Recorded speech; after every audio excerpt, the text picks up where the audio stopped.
कैसे गंवा रहा है, किस ओर तेरी मंजिल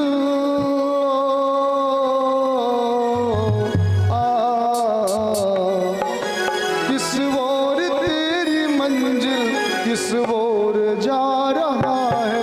अनमोल है ये जीवन कैसे गंवा, अनमोल है ये जीवन यूं ही गंवा रहा है। अनमोल है ये जीवन यूं ही गंवा रहा है। किसी और तेरी मंजिल हो, किसी और तेरी मंजिल, किसी और जा रहा है। अनमोल तेरा जीवन यूं ही गंवा रहा है।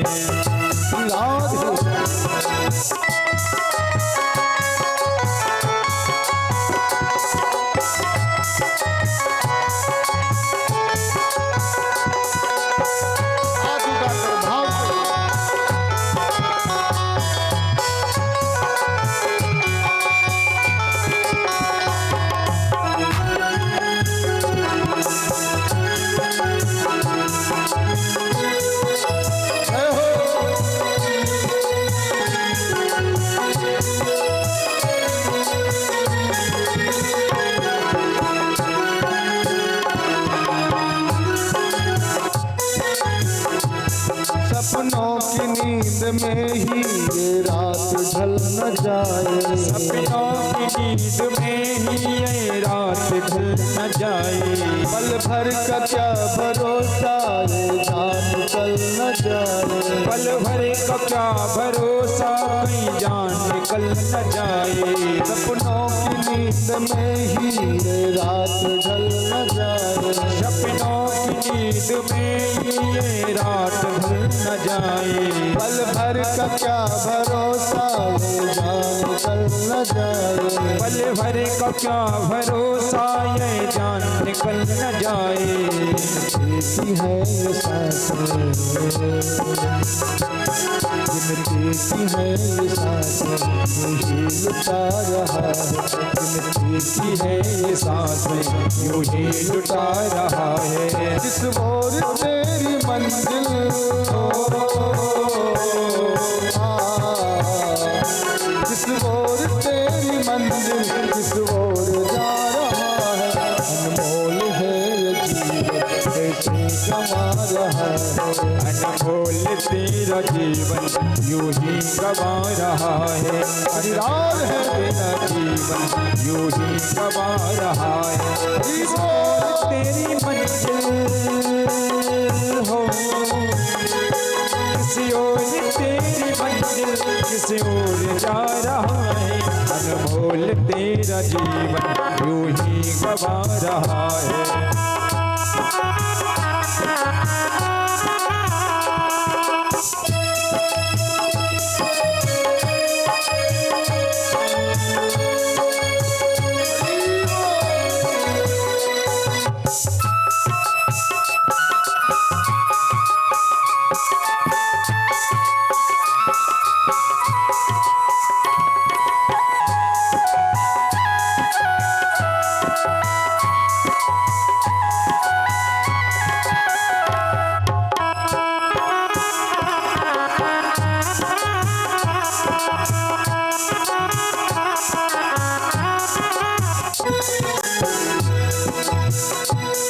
जाएगा जब यहाँ से कोई न साथ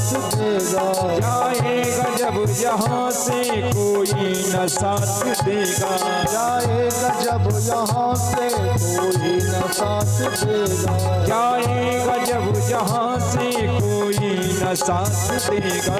जिस हाथ जो दिया है उस हाथ जाके लेगा, जिस हाथ जो दिया है उस हाथ जाके लेगा।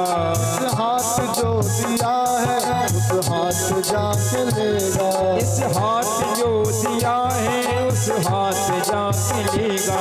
कर्मों की है ये खेती फल आज पा रहा है, कर्मों की है ये खेती फल आज पा रहा है। किस ओर तेरी मंजिल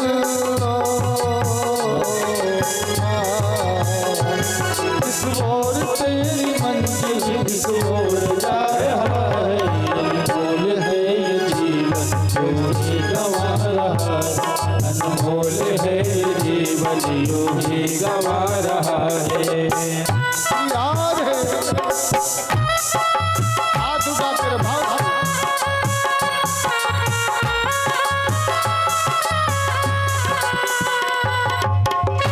जय हो।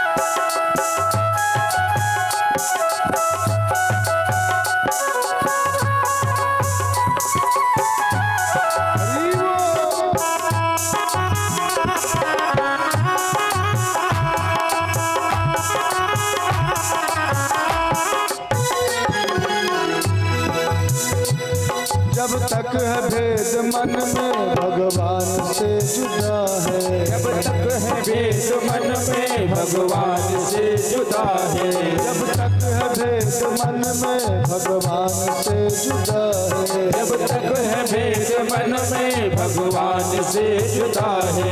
बोलो जो दिल का दर्पण इस धर्म ही खुदा है, बोलो जो दिल का दर्पण इस दिल में ही खुदा है, बोलो जो दिल का दर्पण इस धर्म ही खुदा है, बोलो ये दिल का दर्पण इस दिल में ही खुदा है। रूप हो के भी तो दुख आज पा रहा है, सुख रूप हो के भेजो दुख आज पा रहा है। इस मोर तेरी मंजिल है किस ओर तेरी मंजिल किस ओर जा रहा है, अनमोल है ये जीवन यूं ही गंवा रहा है, अनमोल है ये जीवन यूं ही गंवा रहा है। याद है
अनमोल तेरा जीवन यूं ही गंवा रहा है, बोल तेरा जीवन कैसे गंवा रहा है, अनमोल तेरा जीवन यूं ही गंवा रहा है। इस मोर तेरी मंजिल इस मोर तेरी मंजिल इस मोर जा रहा है, बोल है ये जीवन कैसे गंवा रहा है, बोल है ये जीवन यूं ही गंवा रहा है, बोल है ये जीवन कैसे गंवा रहा है, अनमोल है ये जीवन ऐसी गंवा रहा है, गंवा रहा ये गंवा रहा है।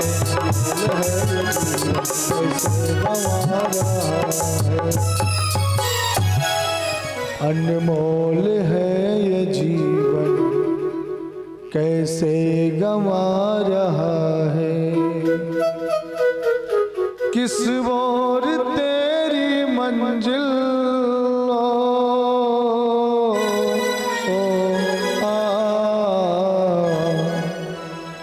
किस ओर तेरी मंजिल किस ओर जा रहा है, अनमोल है ये जीवन कैसे गंवा रहा है। अनमोल है ये जीवन। इसकी सार्थकता को समझें। सोचिए, आप ये मनुष्य का तन ना पाए होते, कोई पशु होते, तो क्या यहां बैठ करके भागवत जी सुन पाते हैं?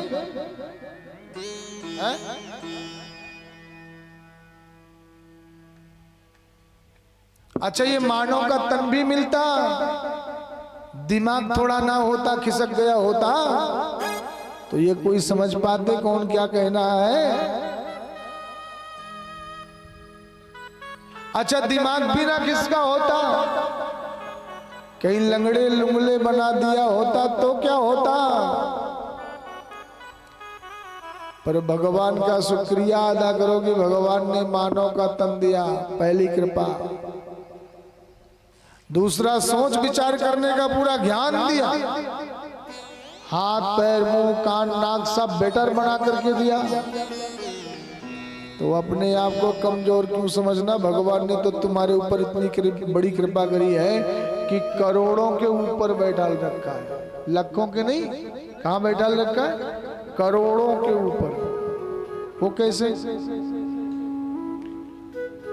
अपने पीठ पीछे मुंह मोड़ करके देखो, कितने एक ऐसे लोग हैं, लाखों लोग पीछे मुड़कर देखो तो नजर आएंगे जिनके सर पे झोपड़ी नहीं है, छत नहीं है। अरे पीछे मुड़ करके देखो, कितने ऐसे लोग हैं जिनको 2 टाइम का प्रसाद नहीं मिल पाता है, दौड़ रहे हैं इधर उधर, जिनके बदन में वस्त्र नहीं है, सोने के लिए सैया नहीं है, पीने के लिए जल नहीं है। सोचिए आप पर कितनी बड़ी कृपा करी है, करोड़ों के ऊपर वह डाल रखा है, फिर भी दिन भर हाय हाय करने में लगे, हाय हाय करने में लगे, कहां से मिल जाए, कहां से ले आए है? अरे हाय हाय छोड़ो और एक बार ऐसा कर्म करो कि भगवान के चरणों में प्रीति हो जाए, इस बार उनसे अनुराग हो जाए। और जिस दिन अनुराग हो गया तो भगवान कहते हैं उस दिन से तेरा आना जाना खत्म, तेरा भटकाव खत्म। बस एक बार उसे अपना कर तो कोई देखे। आज मेरे गोविंद को इन ब्रजवासियों ने इतना प्रेम किया, इतना लाड किया, इतना दुलार किया कि आज जो समय आया, मेरे वो गोविंद यमुना के पावन तट पर गए और यमुना के पावन तट पर जाकर के मेरे गोविंद ने बंसी का निनाद किया। जो गोपी जिस रूप में खड़ी थी, जहां पर जो काम कर रही थी, उस गोपी के कान पर जब आवाज पहुंची तो ऐसा लगा कि हमारे गोविंद हमें बुला रहे हैं। जो गोपी जो कार्य में लगी थी, एक गोपी जल खींच रही थी, शाम का समय था, गोधूल बेरा का वक्त था, अंधेरा छा रहा था, तो कूप से पानी निकाल रही थी और जैसे कान पर बंसी की आवाज गई, सोई गोपी को ऐसा लगा कि मेरे गोविंद मुझे बुला रहे हैं। रस्सी को छोड़ दिया, नीचे चली गई और गोपी दौड़ पड़ी यमुना के पावन तट पर। एक गोपी दूध काढ़ रही थी, शाम का समय था, दूध काढ़ रही थी, मटकी में आधा दूध हो चुका था, पर जैसे गोपी के कान पर आवाज पड़ी, ऐसा लगा मेरे प्रभु मुझे बुला रहे हैं। वहीं पर पात्र को पटक दिया और भाग दौड़ पड़ी यमुना के तट पर। एक गोपी अपने पुत्र को स्तनपान करा रही थी, दूध पिला रही थी, वही समय गोपी के कान पर आवाज पड़ी, गोपी ने वहीं पर बच्चे को उठाकर पटक दिया और दौड़ पड़ी यमुना के तट पर। एक गोपी अपने पति के साथ बैठी हुई थी, पति कुछ चर्चाएं कर रहे थे, तो गोपी के कान पर जैसे आवाज पड़ी, पति ने पकड़ लिया, मैं तुम्हें जाने नहीं दूंगा। गोपी ने आसन लगाकर बैठी और बोली, यदि इस शरीर से इतना प्रेम है तो इसमें शहद लगाओ और चाटो, मैं तो चलती हूँ यमुना तट पर। उसी समय गोपी के प्राण निकल करके यमुना के तट पर दौड़ पड़े।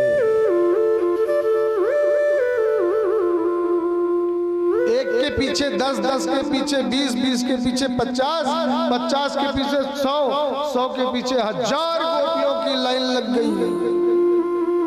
निसम्य गीतम तदनंगवर्धनम ब्रजस्त्रियः कृष्ण गृहीत मानसा आजगमुरन्योन्यमलक्षितोद्यमा सयत्र कांतो जवलोलकुंडला। बंसी को सुन करके गोपियां सब इस शरद पूर्णिमा की रात्रि का इंतजार था, दौड़ पड़ी। क्यों दौड़ रही हैं? क्योंकि भगवान को ये अपना मानती हैं। क्या मानती हैं? कृष्णम विदुः परम कांतम न तु ब्रह्म तमामुने गुण प्रवाहो परमस्तासां गुण धियां कथम। गोपियां गोविंद को अपना प्राण वल्लभ मानती हैं, कृष्ण को अपना सर्वस्व मानती हैं, प्रिया प्रियतम मानती हैं। इसलिए गोपियां दौड़ पड़ी कि हमारे गोविंद के सिवा हमारा कोई नहीं है। हमारे पति भी, हमारे प्रभु भी, हमारे इष्ट भी, हमारे सर्वस्व गोविंद है। यहाँ तक कि गोपियों का भाव है कि हमारे गोविंद नरक और स्वर्ग दोनों हैं। हम जो चाहे, हम तो केवल गोविंद के हैं, गोविंद हमारे हैं। हमें दुनिया में किसी का डर नहीं है।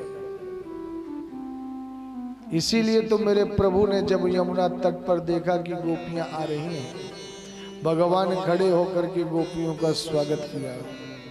स्वागतमो महाभागा प्रियं किं करवाणि वा ब्रजस्यानामयं कच्चित् ब्रूतागमन कारणम्।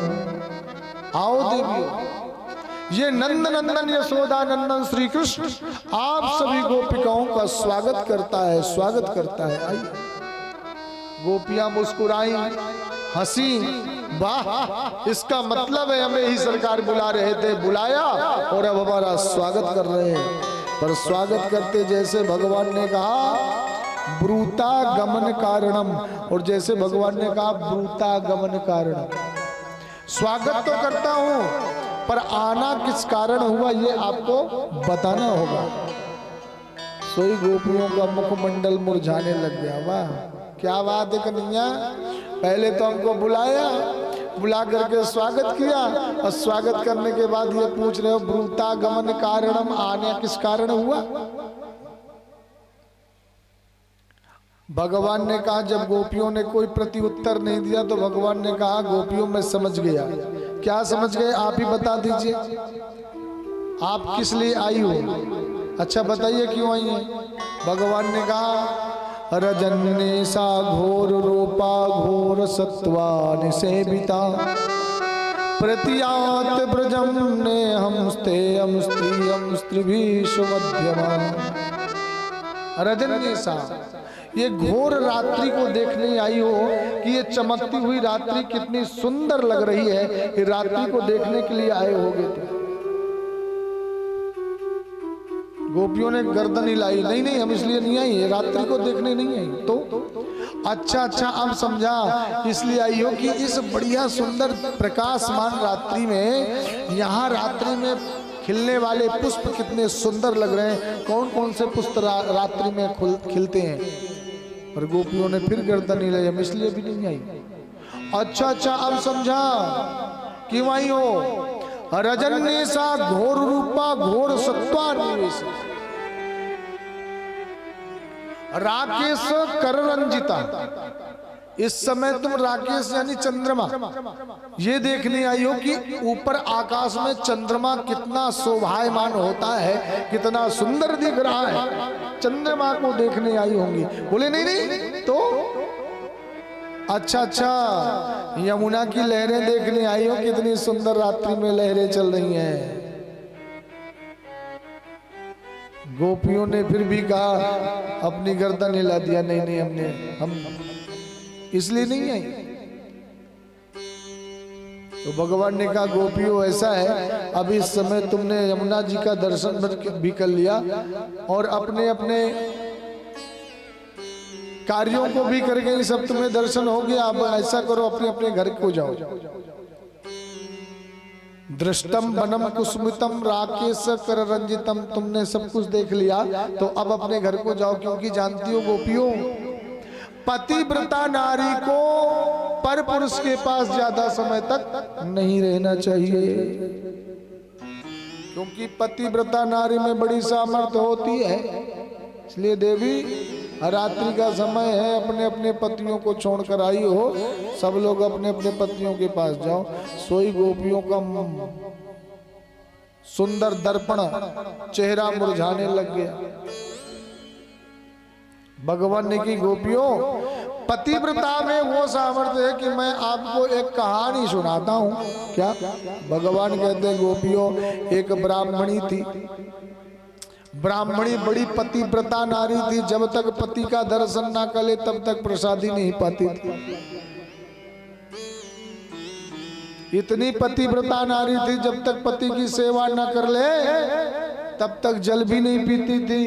एक दिन क्या हुआ, पति देव बाहर चले गए और वो ब्राह्मणी पत्नी अपने छोटे से बच्चे को लेकर, एक बालक था जो अभी केवल 1 वर्ष 1.25 वर्ष का हुआ था, घुटमन घुटमन चल रहा था, तो बच्चे को लेकर के वृक्ष के नीचे बैठी थी। संजोग बस वहां ब्राह्मण का घर है, इसलिए नित्य प्रति हवन होता था, अग्निहोत्र।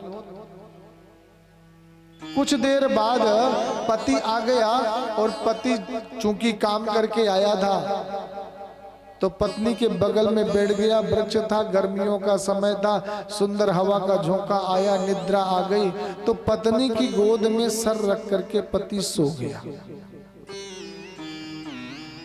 अब जो छोटा सा बालक था वो घुटमन घुटमन चल रहा था। सामने यज्ञ कुंड था, हवन कुंड, उसमें अग्नि जल रही थी। पत्नी सोच रही थी कि यदि मैं बच्चे को लेने जाऊं तो मेरा पतिव्रता धर्म नष्ट हो जाएगा, पति जग जाएगा, और यदि बच्चे को लेने ना जाऊं तो बच्चा हवन कुंड में गिर जाएगा और जल करके राख हो जाएगा। करूं तो करूं क्या? बस सोचती रही, पर उस देवी के सामने एक प्रश्न आया और प्रश्न का उत्तर मिला कि बच्चा यदि जल जाएगा तो दोबारा हो सकता है, पर एक बार पतिव्रता धर्म नष्ट हो गया तो ये दोबारा मिलने वाला नहीं है। उस देवी के सामने देखते देखते छोटा सा बालक उसका अग्निकुंड में जाकर स्वाहा हो गया, गिर गया। और वो देवी बैठे बैठे करुण क्रंदन करने लगी, आंखों से अश्रुपात हो पड़े, आंखों से अश्रुओं की धार चल गई। जब आंखों से धार चली तो पति के गाल पर जाकर के वो अश्रु टपके, और जब टपके तो पति की निद्रा भंग भई। पति बैठा, क्या हुआ? पत्नी चित्कार करके रोई और दौड़ पड़ी हवन कुंड की तरफ, और जाकर झांक करके देखा तो जानती हो देवियों, वो बालक जो अग्नि में गिरा हुआ था वो उस अग्नि में क्रीड़ा कर रहा था, खेल रहा था। क्यों? क्योंकि ये पतिव्रता धर्म की शक्ति थी कि जो ज्वलंत अग्नि थी वो शीतल हो गई और बच्चा उस अग्नि में खेल रहा था, क्रीड़ा कर रहा था। पतिव्रता में वो सामर्थ्य। गोपियों ने कहा कन्हैया ऐसी 2-4 कहानी तो हमने भी सुनी है। गोपियां मुस्कुराई, भगवान ने कही तो 1-2 सुनाए दो। एक गोपी ने कही कन्हैया एक ऐसी पतिव्रता नारी थी कि जब तक पति की सेवा ना कर लेती तब तक वो जल भी ग्रहण नहीं करती। अब जब सुबह से पति की सेवा करने को ना मिले तो किसी और का चेहरा नहीं देखती थी। वाह, गजब हो गया। एक दिन पति बोला देवी मैं परदेश जा रहा हूं कमाने के लिए, अब तुम यहाँ घर में ध्यान देना।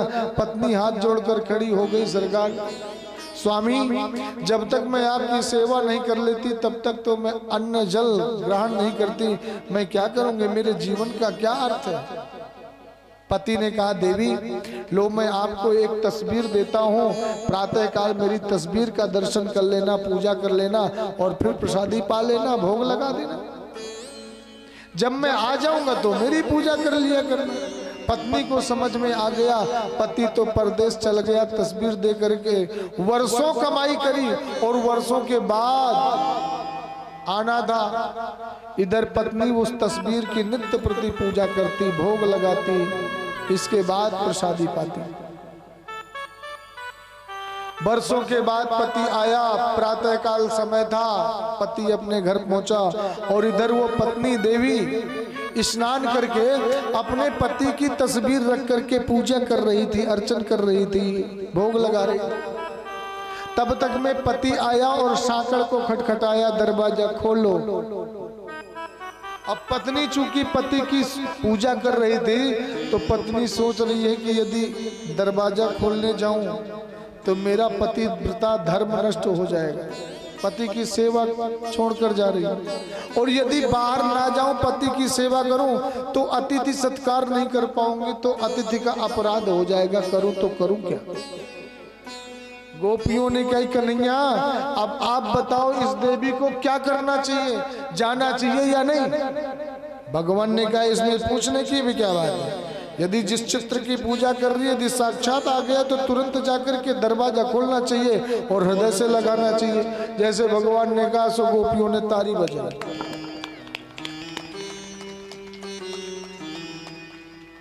बस सरकार आपके मुंह से ही हमको उत्तर मिल गया। क्या उत्तर ये मिल गया सरकार कि आपने कहा तस्वीर की पूजा छोड़ करके साक्षात जो बाहर खड़ा है उसे अपना लेना चाहिए, और प्रभु वही हम आपसे कहना चाहती हैं कि हम आपके पास आई हैं तो जाने के लिए नहीं, क्योंकि हम जिन तस्वीर वाले जिन पतियों को छोड़ करके आई हैं वो हमारे पति ऐसे नहीं है, और जो प्राण पति है वो आपके सिवा कोई और हो नहीं सकता, और जो ये पति हैं ये तो मिट्टी वाले पति हैं, आज हैं कल नहीं रहेंगे, कल मरने वाले हैं। इसलिए ऐसे बर को क्या बरे, ऐसे बर को क्यों बरे, जो जन्मे आरु मर जाए, बर बरिए गोपाल जू, जैसे जुड़ लो अमर है जाए। गोविंद ये पति जो सांसारिक है ये तो देह शरीर के पति हैं, 4 दिन में ये तो छोड़ के चले जाएंगे और या तो कल रहे या न रहे, जिंदा रहे या मर जाए, पर जो प्राण पति है वो गोविंद के सिवा कोई और नहीं हो सकता प्रभु। इसलिए आप तो हमारे प्राणों के पति हैं कि सिर्फ आपको चाहते हैं, दुनिया को नहीं चाहते, दुनिया से क्या लेना देना। भगवान ने कहा अब ये गोपियां क्या हो गई, भात। भगवान कहते हैं भगवान को भात बहुत अच्छा लगता है, तो जब गोपियां अच्छी तरह से भात बन गई, भोग का प्रसाद बन गई, तब भगवान ने उन गोपियों से कहा, गोपियों मान गया। तब दो गोपी बीच बीच माधो, दो गोपी के बीच में एक माधो, पर गोपियां आज मेरे गोविंद को ऐसे पकड़ा, ऐसे लग रहा था एक कामनी की तरह की कितने वर्षों के बाद जुदा होने के बाद मिले हुए, वर्षों के बाद जो प्रेमी मिलते हैं ऐसे गोपी मिली। और एक गोपी ने भगवान के हाथ को सहलाना प्रारंभ किया, एक गोपी ने भगवान के पीठ पे हाथ रखा, एक गोपी ने भगवान के चरण कमल को पकड़ लिया। सब गोपियां टकटकी लगा कर देख रही हैं, कोई पलक नहीं मार रही है, प्रभु को केवल निहार रही हैं। तो वहीं पर एक स्वामी सुखदेव जी कहते हैं एक गोपी है जिसे मान हुआ और अनेक गोपी हैं जिन्हें अभिमान हुआ। एक गोपी है जिसे मान हुआ और अनेक गोपियां हैं जिसे अभिमान हुआ। मान किसे हुआ, तो यहाँ स्वामी सुखदेव जी उस गोपी का नाम नहीं ले रहे, केवल इशारा कर रहे। क्यों? क्योंकि स्वामी सुखदेव जी जानते हैं कि यदि एक बार मेरे मुंह से राधा नाम निकल गया तो कहीं ऐसा ना हो मेरी समाधि लग जाए और कथा पड़ी रह जाए और राजा परीक्षित के पास केवल